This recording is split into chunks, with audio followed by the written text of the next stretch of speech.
தாமிரபரணி ஆற்று நீரில் உள்ள குப்பைகளை அகற்றி தண்ணீரை சுத்தப்படுத்த RRR எனும் நவீன எந்திரத்தை தனியார் பள்ளி மாணவர்கள் கண்டுபிடித்துள்ளனர்.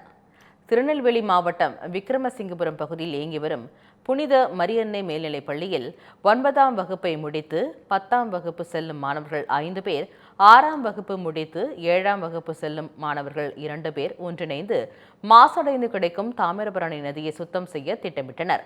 அவர்களுக்கு சென்னையைச் சேர்ந்த D4V எனும் தன்னார்வ அமைப்பு ஆதரவு கரம் நீட்டியது. இதையடுத்து தாமிரபரணி தண்ணீரை சுத்தம் செய்யும் வகையில் நவீன எந்திரத்தை கண்டுபிடித்து அசத்தியுள்ளனர். இதற்கு ரிவர் ரெஸ்கியூ ரெஸ்டோரேஷன் என்ற பெயரில் RRR என பெயரிடப்பட்டு உள்ளனர். மனித சக்தி இல்லாமல் DC பேட்டரி திறனை கொண்டு இயங்கும் இந்த எந்திரத்தை கரையில் இருந்து சுமார் 1 கிலோமீட்டர் தூரம் வரை ரிமோட் மூலம் செயல்படுத்தும் வகையில் வடிவமைத்துள்ளனர். மாணவர்களுக்கு பள்ளி ஆசிரியர்கள், பெற்றோர் உள்ளிட்ட பலரின் பாராட்டுக்கள் குவிந்து வருகின்றன.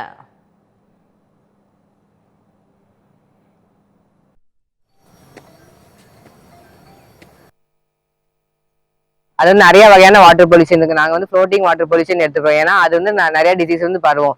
அது நம்ம குடிக்கிறதுனால நமக்கு உடல்ல வந்து நிறைய உபாதைகள் வந்து உண்டாகும். இது எப்படின்னா சுத்திக்கிற சரௌண்டிங்ஸ் இருக்க ஃப்ளோட்டிங் கார்பேஜஸ் வந்து ஈஸியா வந்து எடுத்துரும். இது வந்து PVC பைப் மூலமா மிதந்து கன்வே பெல்ட் மூலமா எல்லா குப்பையும் எடுக்கும். இதுல ஃபியூச்சர்ல எப்படி பண்ணிருக்கோம்னா ரோபோட்டிக் ஹேண்ட்ஸ் மூலமா கேட்டர்பில்லர் வீல்ஸ் மூலம் நேரத்திலயும் மூவ் ஆகி நேரத்துக்கு குப்பையை எடுக்கிற மாதிரி பிளான் பண்ணியிருக்கோம். ரிமோட் கண்ட்ரோல் மூலமா 1 கிலோமீட்டர் சரௌண்டிங் உள்ள எல்லா குப்பையும் எடுக்கிற மாதிரியும் நாங்க பிளான் பண்ணியிருக்கோம்.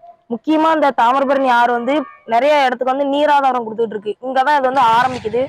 அப்ப ஆரம்பிக்கிற இடத்துல நம்ம மக்கள் வந்து குப்பையை போடுறதுனால அது வந்து நிறைய பொல்யூஷன் டிசீசஸ் உண்டாக்குது. அதை எடுக்கிறதுக்காண்டி நாங்க ஒரு மிஷின் வந்து தயாரிச்சிருக்கோம். இதுல வந்து மேக்ஸிமம் நாங்க என்ன மோட்டர்ஸ் யூஸ் பண்ணிருக்கோம்னா DC மோட்டர் தான் யூஸ் பண்ணிருக்கோம். கன்வேயர் பெல்ட்டுக்கு வந்து வைப்பர் மோட்டர் யூஸ் பண்ணிருக்கோம். பேக்ல வந்து 755ங்கிற ஒரு DC மோட்டர் யூஸ் பண்ணிருக்கோம், பவர் கொண்ட மோட்டர். 1 கிலோமீட்டர் சரௌண்டிங்ல வந்து எல்லா குப்பையும் வந்து கலெக்ட் பண்ற மாதிரி நாங்க வந்து யோசிச்சிருக்கோம்.